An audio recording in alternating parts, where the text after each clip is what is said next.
여러분 안녕하십니까? 유석현입니다. 2018 대학 수학 능력 시험이 오는 23일 치러집니다. 수험생은 물론 수험생을 둔 가족까지 시험을 잘 치르기 위해 막바지 준비가 한창일 텐데요. 꿈을 찾아 사회로 나가는 첫걸음이기도 한 대학 입시. 그런데 여기 잘 다니던 대학교를 한순간에 잃게 된 학생들이 있습니다.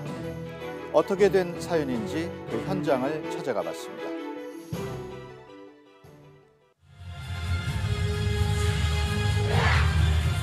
지난 9월 12일 동해시에서 한 행사가 열렸습니다. 바로 이 지역에 위치한 한중대학교 학생들이 동해 시민에게 감사를 표하는 자리를 마련한 겁니다.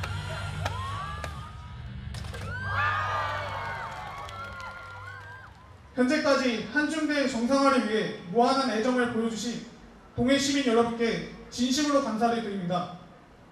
하지만 한중대에 대한 관심은 여기서 멈추지 말고 오늘 이 자리에 오신 모든 분들께 우리들이 학습권을 되찾고 우리 학우들은 단지 학교에서만 공부할 수 있는 환경을 만들어 주시기를 간곡히 부탁드리는 바입니다. 감사합니다.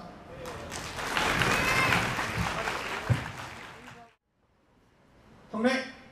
그리고 이 무대는 한중대 학생들이 동해 시민에게 전하는 마지막 인사가 돼버렸습니다. 과연 한중대에서는 무슨 일이 벌어진 걸까?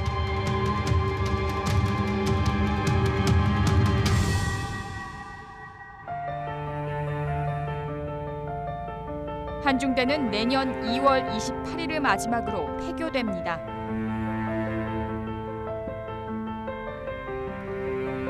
지난 10월 교육부로부터 최종 폐쇄 명령 처분을 받았기 때문입니다. 교육부는 정상적인 학사 운영 불가능을 그 이유로 꼽았습니다.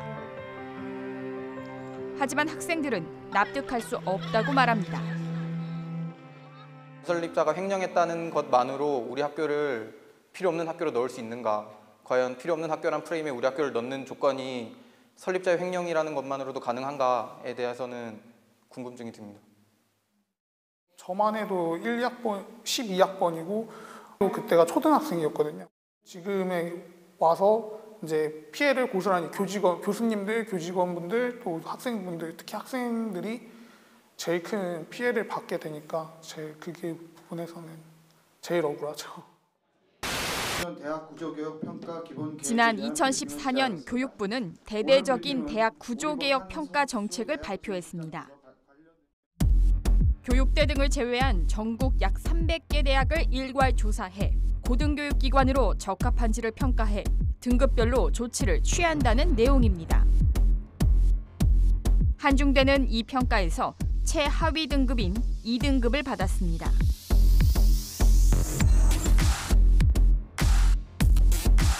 한중대로 명칭이 개편되기 전 동해대학교 당시 특별감사를 통해 적발된 설립자이자 전 총장의 횡령, 불법 사용금을 회수하지 못했고 현재 300억 원을 넘어선 교직원 임금이 체불된 것 등 재정적 원인이 주된 근거였습니다. 이와 관련해 시정 명령을 내렸지만 개선되지 않았고 학생 충원율마저 떨어지자 더 이상 정상적인 학사 운영이 불가능하다고 결론 내려졌습니다. 하지만 학교 측의 주장은 다릅니다. 횡령 사건 이후 학교를 정상화시키려는 노력을 했고 여러 성과가 있었는데도 교육부의 제재가 잇따랐고 그것이 오히려 학교 운영을 더 어렵게 만들었다는 겁니다. 2004년부터 시작해가지고 지금 우리 2007년도에 이제 전체 지평부가 새롭게 좀 편성이 됐습니다. 그리고 2008년도, 2009년도부터 해가지고 시민의 충원률도 좋아지고, 모든 부분들에 대해서 이제 대학으로서의 어떤 역할을 충분히 할 수 있는 어떤 부분들이 됐는데, 행재정 대학을 받으니까 자금이 더 없어지고, 학자금 대출 그게 제한되니까 거기다 또 떨어지고. 교육부는 대학 구조개혁 평가 전인 2012년에 한중대를 재정지원 제한 대학으로 지정했습니다. 역시 설립자 겸 전 총장의 횡령이 주 원인이었습니다. 그리고 100%, 즉 입학 정원을 다 채우던 한중대는 정부 재정 지원 제한 대학으로 지정된 후 곧바로 충원율이 하락한 데 이어 2013년 학자금 대출 제한 조치, 거기에 2015년 대학 구조개혁 평가에서 2등급으로 분류되며 30%대까지 충원율이 떨어졌습니다. 동문회는 이런 상황을 납득할 수 없다고 말합니다. 구성원들과 지역과 여론과 모든 걸 수렴해서 살리려고 노력을 해야 되는데 그런 부분에는 정부나 교육부가 1%라도 애정을 갖고 한 적이 없다는 거죠. 결국 내년 2월 28일을 마지막으로 학교 폐쇄 명령을 받은 한중대. 지금 한중대엔 미래를 꿈꾸며 입학한 1000여 명의 학생이 남아 있습니다. 하지만 아직 학생들의 미래가 어찌 될지 아무도 모릅니다. 교육부와 학교, 그 어느 곳에서도 답을 주지 않고 있기 때문입니다. 고등교육법을 보면 대학이 강제 폐교 조치됐을 경우 학생들은 인근 학교에 특별 편입할 수 있도록 돼 있습니다. 교육부가 인근 대학의 수요 조사를 통해 별도의 필기 시험 없이 편입이 이뤄지는 겁니다. 학생들의 피해를 최소화하기 위한 방안이지만 강제력은 없습니다. 인근 대학들이 유사 학과가 없다거나 수용할 수 있는 교육 여건이 부족하다 등의 이유를 든다면 언제든지 특별 편입을 거부할 수 있는 겁니다. 학생들의 불안감이 클 수밖에 없습니다. 특별 편입의 수치를 보면 알겠지만 그게 100%라고 할 수는 없거든요. 특히 간호학과 같은 경우에는 지금 특별 편입이 온전하게 지금 간호학과도 지금 갈 수 있을지, 그리고 간호학과 그 주변 인근 대학에서 간호학과를 받아줄 수 있을지 그것도 아직 정해진 게 없고.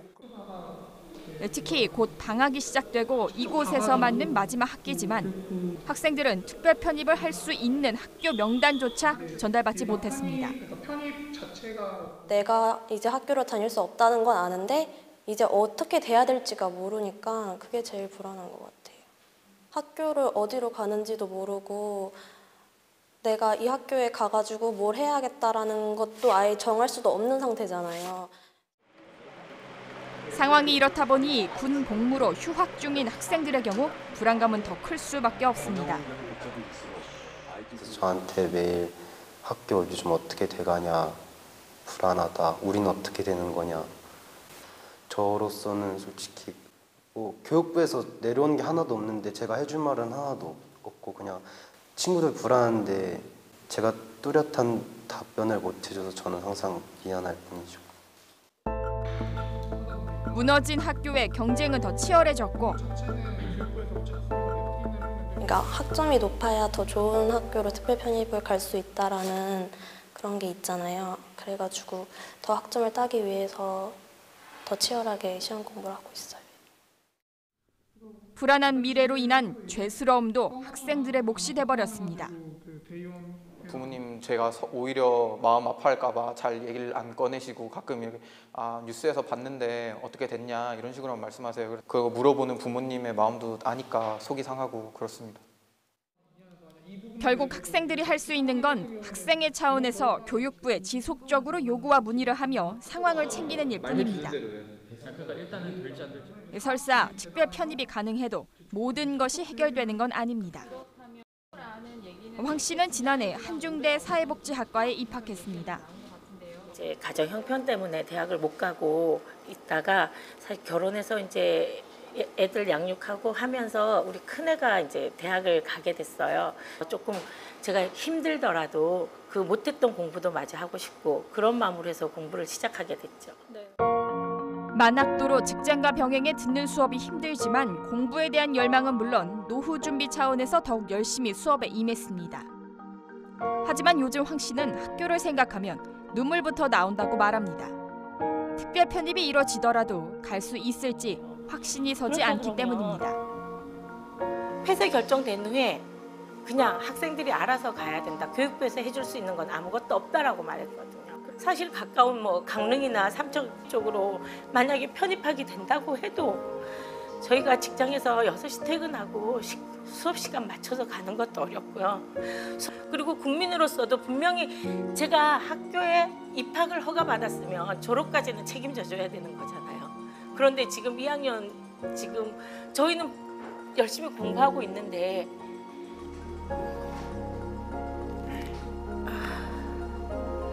하고 싶은 공부를 이제 시작했는데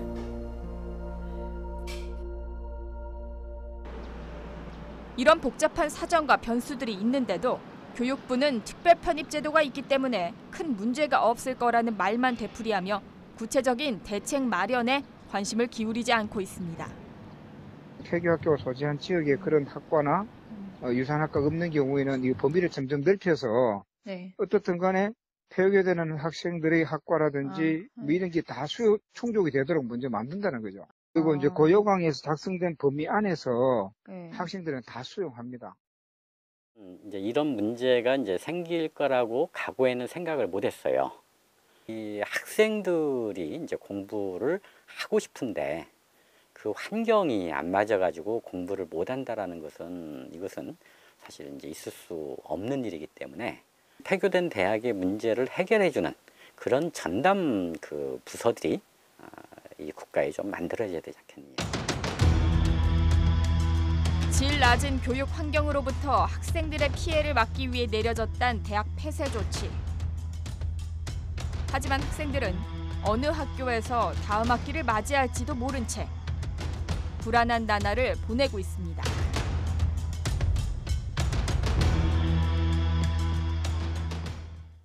학교 폐쇄 결정으로 학습권 침해를 호소하는 학생들, 이대로 괜찮은 걸까요? 취재를 맡은 이연아 기자와 함께 자세한 이야기 나눠보겠습니다. 이 기자, 교육부로부터 폐쇄 명령을 받은 학교가 한중대뿐만이 아니라고요? 네, 경북 경산에 위치한 대구외대 역시 내년 2월 28일 학교를 폐쇄하라는 통보가 내려진 상태입니다.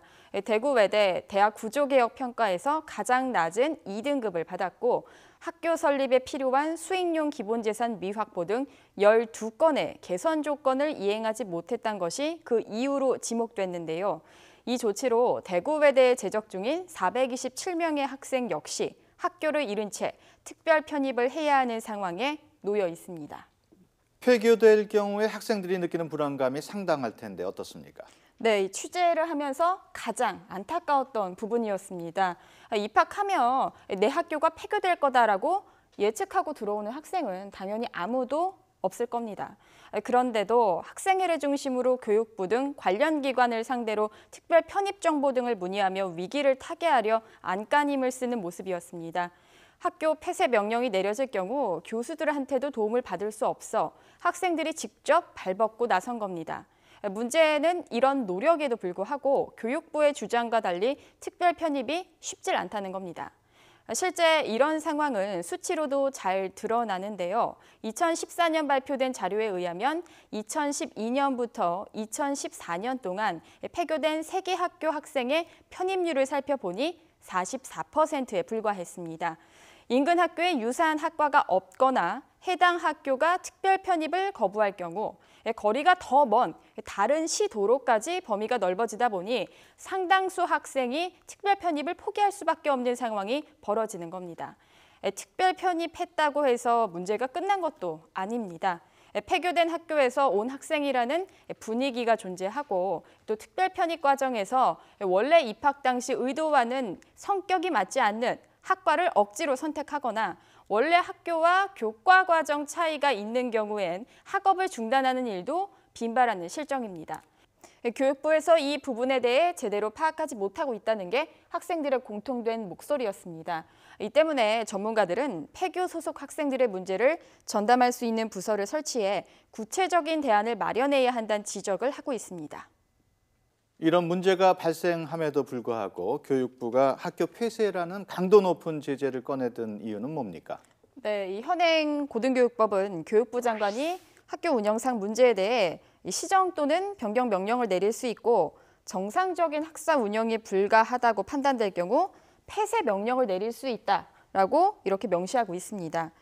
운영 능력을 갖추지 못한 학교가 계속 존재할 경우 질 낮은 교육이 이어지고 학생들의 추가 피해가 발생할 수 있으니 사전적으로 막겠다는 겁니다.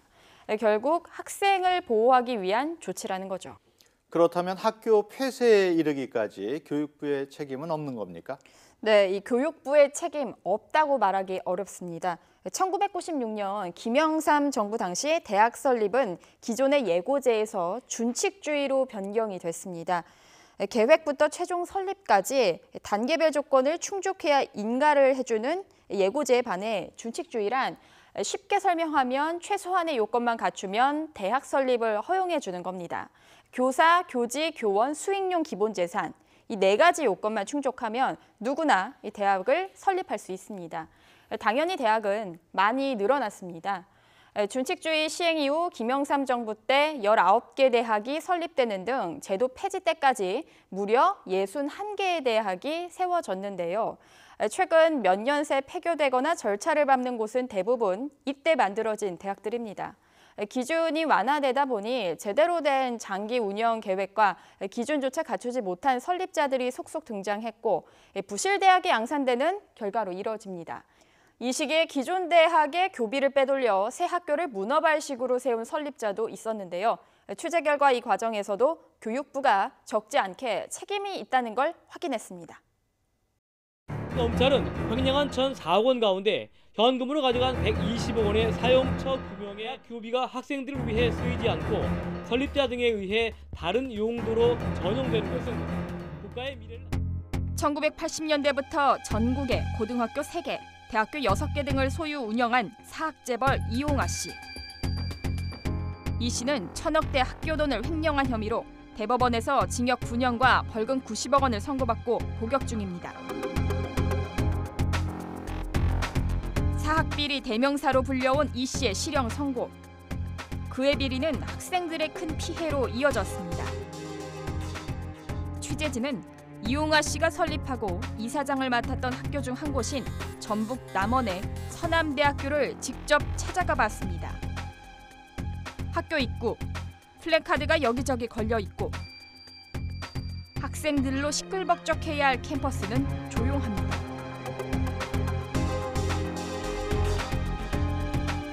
대체 무슨 일이 있는 걸까?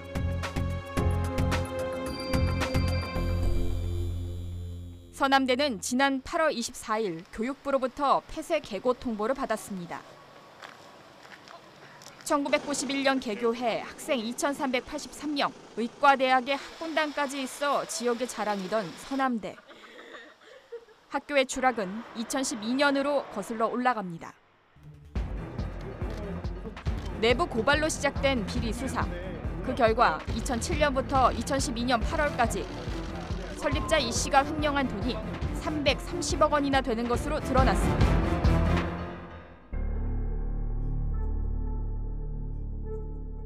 저희는 이제 그렇게까지 우리 등록금이 개인의 손아귀에 들어간 걸 몰랐죠. 저희는 이제 그 등록금이 저희 학생들에게 쓰여지고 학생들의 어떤 학습권을 위해서 쓰여진다고 생각했고 그리고 학교의 발전을 위해서 쓰여진다고 생각했는데 저희는 뒤통수를 맞은 거죠, 사실은. 그래서 저희 학교를 살려야 된다는 일념하에 교수협의회가 결성이 됐고 이 씨의 횡령은 학생들을 위해 짓는 학생회관 건물 공사에서도 이뤄졌습니다. 근데 이게 몇 년도부터 공사가 중단된 거예요? 제가 올 때 이 정도 됐어요. 제가 올 때 2007년도에 왔는데 학생들을 위한 편의시설을 위해서 지었다고 들었습니다. 10년 이상 소요될 건물이 아니지 않습니까? 지난번에 재판에서도 드러났지만 공사비를 자기 산하에 친인척을 갖다가 사장으로 내세워놓고 서로 이제 공유하면서 공사비를 부풀리는 방식으로 교비를 횡령한 거죠. 설립자 이 씨는 학교를 마치 자신의 소유물로 여기며 횡령을 했고 학교 구성원들에게 횡포를 부렸다는 증언도 이어졌습니다. 뭐 강제로 휴직을 시켰다 할지 휴직을 시켜놨지 막 그런 어떤 여러 가지 핍박을 당했습니다. 저도 마찬가지입니다. 막 욕도 당하고 막 쌍욕도 당하고 막 그랬습니다. 마음에 안 든다 이거죠. 자기 마음에 안 든다 이거예요. 이유 별로 없습니다. 간단한 이유 하나만 설명을 하면 저희가 이렇게 시설이 갖춰졌습니다. 시설 갖춰졌어요. 시설을 해줬어요. 근데 이게 각이 안 맞는다고요. 이 각이 안 맞는다고. 하나가 내려가 있다고. 저 밖에서 불려나왔습니다. 불려와서 사표 써. 이렇게 해줬는데 니 왜 관리 못해? 블라인드 각을 못 맞췄다고요. 그 사람 배불리게 한 거죠. 근데 결국에 피해자는 학생들입니다. 제가 왔을 때만 해도 학생들 100묵에 칠판 하나였습니다.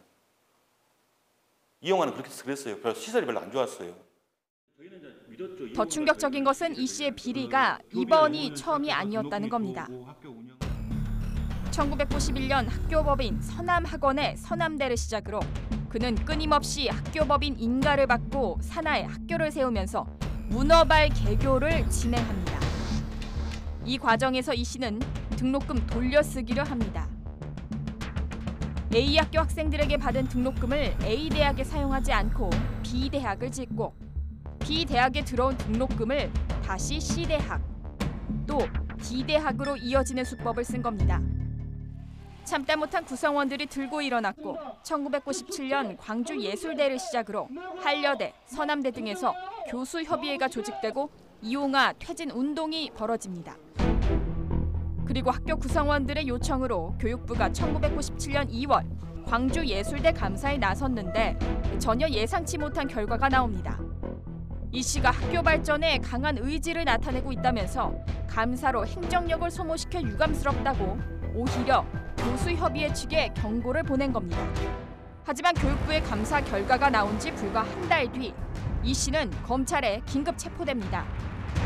1995년 7월부터 1997년 4월까지 광주예술대, 한려대, 서남대 등에서 등록금과 국고보조금을 횡령한 혐의, 금액만 426억 원에 달했습니다. 사립학교를 마치 사유재산처럼 생각한다라는 것. 그래서 이 사유재산인 사립학교에 대한 소유권 내지는 학교 경영권은 설립자 내지는 설립자의 친족들이 독점해야 된다는 생각이 안 바뀐 거예요. 이후 이 씨는 징역 1년 6개월, 집행유예 2년을 선고받지만 어찌된 일인지 특별 사면을 받고 풀려납니다. 정작 무너진 건 학생과 교수들이었습니다. 1998년 8월 교육부는 광주예술대 폐쇄 계고를 통보했지만 시정 조치가 없어 우리나라 대학 가운데 최초로 강제 폐교됐습니다. 하지만 이후에도 이 씨의 학교 설립은 끊임없이 이어졌고 교육부는 순순히 허가를 해줬습니다.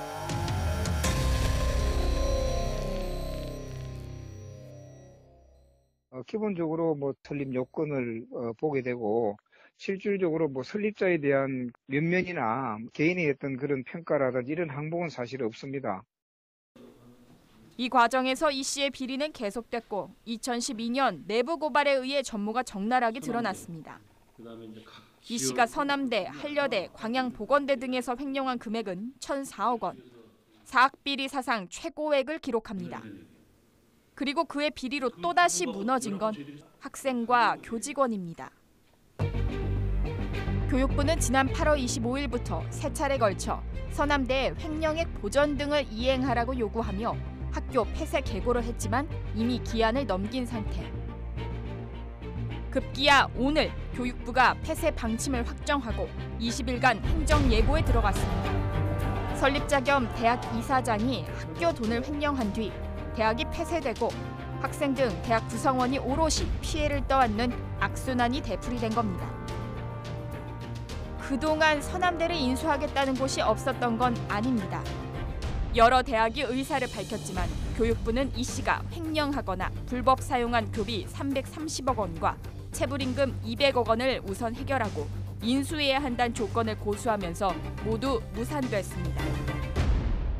학교 횡령이라든지 이런 걸로 인해서 교육 여건이 굉장히 열악해져가 있고 그걸로 인해서 교원들의 체불 임금이라든지 여러 가지 재정상 어려움이 있는 상황이기 때문에 기본적으로 그 횡령액 보존과 그리고 학교 발전을 위한 투자라든지 계획이 들어가 있어야 되는 거고요.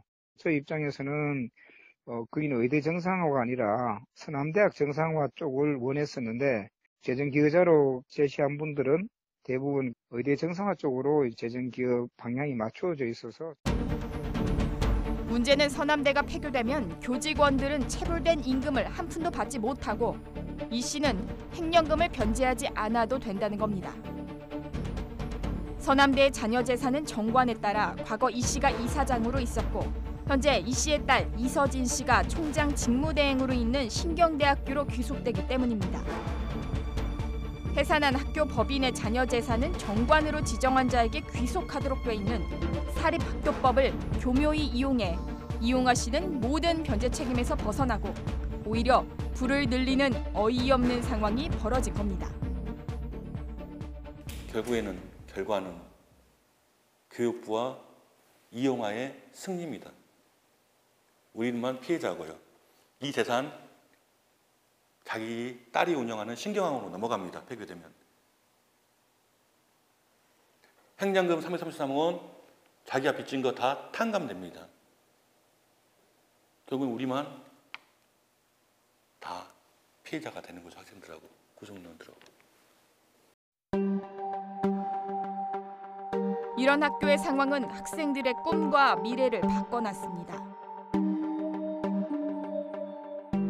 학교에 처음 들어왔을 때 뭔가 하고 싶다라고 생각은 했는데 점차 학교 상황이 안 좋아지다 보니까 희미해지더라고요. 그게 다들 소박해졌어요.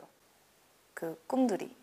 자기는 이제 졸업을 하고 대학병원을 가든지 아니면 유학을 가서 거기서도 이제 대학을 다시 진학을 하든지 그런 식의 꿈들이 되게 좋았었는데 점점 시간이 지나다 보니까 다들 그냥 졸업을 일단 먼저 할 수 있냐 없냐 거기로만 된 것 같아요.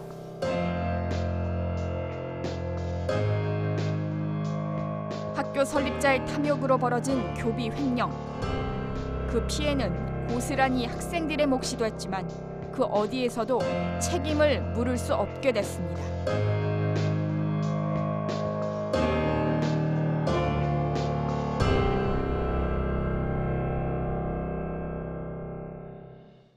학교를 이용해 이렇게 반복적으로 횡령과 같은 비리를 저질렀다는 게 쉽게 이해되지 않습니다.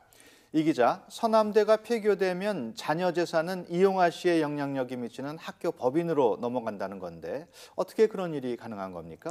네, 바로 정관 때문입니다. 쉽게 얘기하면 해당 대학교의 활동에 대한 근본 규칙입니다. 지금 보시는 이 4개의 학교, 공통점은 모두 설립자가 이용하 씨라는 점입니다. 이 4개의 학교가 폐교될 경우 자녀 재산 흐름도를 보시면 이 서남대의 경우는 신경대학교로, 그리고 이 광양보건대학교는 한려대학교로, 그리고 한려대학교는 신경대학교로, 또 신경대학교가 폐교가 되면 한려대학교로 자녀 재산이 가게 되는 이렇게 물리고 물리는 관계로 설정이 됐습니다. 신경대학교의 경우는요, 이 설립자 이용하 씨의 딸 이서진 씨가 현재 총장 직무대행으로 있는 곳입니다. 결국에는 이 정관을 통해 폐교한 학교의 자녀 재산이 국가나 지자체로 귀속되지 않게 만들었습니다. 사실상 재산권의 족벌 세습인 셈입니다. 이렇게 되면 앞서 영상에 보신 것처럼 학생들은 학습권을 침해당하고 원치 않는 특별 편입을 할 수밖에 없지만 정작 폐교의 원인을 제공한 이들은 손해를 보지 않게 되는 겁니다. 이 때문에 사학법 개정 움직임이 일고 있습니다. 설립자 비리로 인해 폐교될 경우 자녀 재산을 국가나 지자체 귀속시키고 이렇게 귀속된 재산으로 기금을 조성해서 폐교교직원 지원 등에 활용하는 내용이 포함되어 있습니다. 원천적으로 사학 비리를 차단하고 폐교대학 구성원을 위한 안전망을 구축하겠다는 취지입니다. 교육부도 사립학교법 개정 필요성에 대해 공감을 하며 처리 의지를 밝히기도 했는데요. 하지만 이 사학법 개정이라는 게 워낙 이해관계가 얽혀 있어 국회 통과 여부를 예측하기는 힘이 듭니다.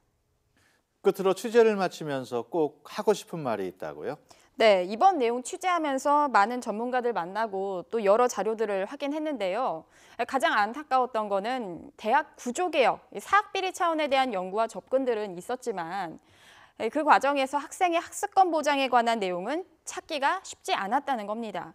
당국의 정책도 크게 다르지 않았습니다.